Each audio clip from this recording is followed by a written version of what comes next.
Eh bien le bonjour mesdames, messieurs, j'espère que vous allez bien. Bienvenue dans cette nouvelle vidéo sur la chaîne Nature Culture 74. Aujourd'hui on se retrouve au potager pour parler des roses d'Inde. Comment bien récolter ces graines de roses d'Inde, comment bien les conserver tout l'hiver pour pouvoir les ressemer au printemps. On va voir ça tout de suite dans cette nouvelle vidéo. C'est parti.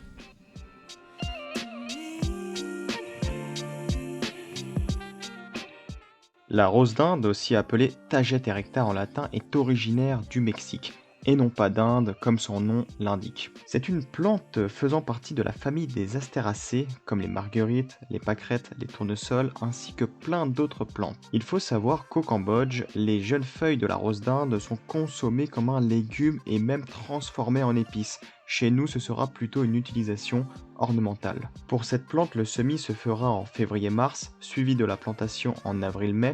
Sa floraison commence vers mai-juin et s'étend jusqu'aux premières gelées. Pas du tout exigeante au niveau du sol, elle poussera à condition d'avoir du soleil et de l'eau.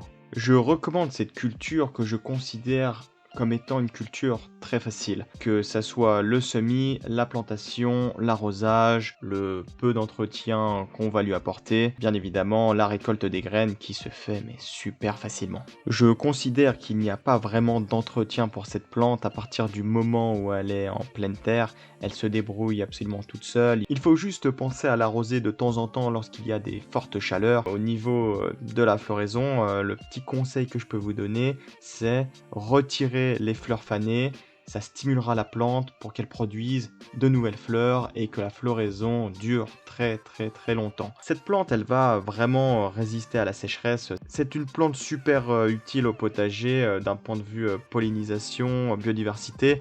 Elle va attirer de nombreux insectes, ce qui va créer vraiment tout un petit monde vivant dans votre jardin. Au niveau besoins nutritionnels de la plante, c'est vraiment pas une plante exigeante. À partir du moment où vous avez un sol bien vivant, il n'y a absolument pas besoin de rajouter de compost ou je ne sais quel autre engrais. Cette plante, elle est vraiment pas gourmande en apport nutritionnel. Faut la laisser faire sa vie, elle se débrouille très bien toute seule. Alors on peut se poser la question, pourquoi récolter ces graines? Et bah déjà, d'un point de vue économique, c'est intéressant. Voilà, plus besoin d'acheter de graines de rose d'Inde. Ensuite, ce qui est intéressant, c'est d'un point de vue, on va dire, génétique. En fait, la plante, elle sera déjà habituée à votre climat. Et ça, c'est super intéressant parce que votre plante sera beaucoup plus résistante. Quand et comment récolter ces graines de rose d'Inde? Eh bien, écoutez, c'est vraiment super simple. À partir du moment où votre fleur est fanée et que vous l'arrachez, voilà, petits travaux d'entretien, vous arrachez votre fleur fanée et au lieu de la jeter au compost, eh bien, vous la décortiquez et vous récupérez les nombreuses graines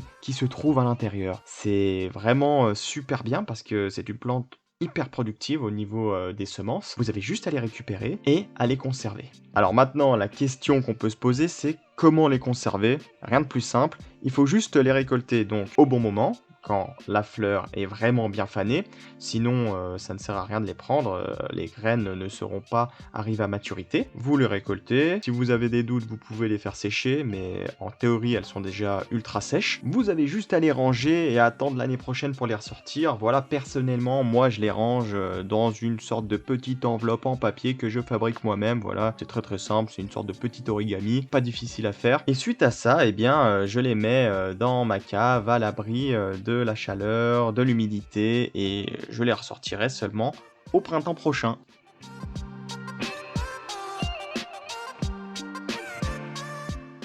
C'est déjà la fin de cette vidéo sur comment récolter ces graines de rose d'Inde. J'espère qu'elle t'aura été utile, j'espère que la vidéo t'aura plu. Faut pas hésiter à lâcher un like, ça fait toujours plaisir. Mets un petit commentaire si tu as des choses à nous dire, à partager, peut-être un retour d'expérience. Faut pas hésiter à t'abonner à la chaîne et à activer la cloche des notifications pour rater aucune vidéo. Sur ce, moi je te dis à la prochaine dans une nouvelle vidéo. Ciao.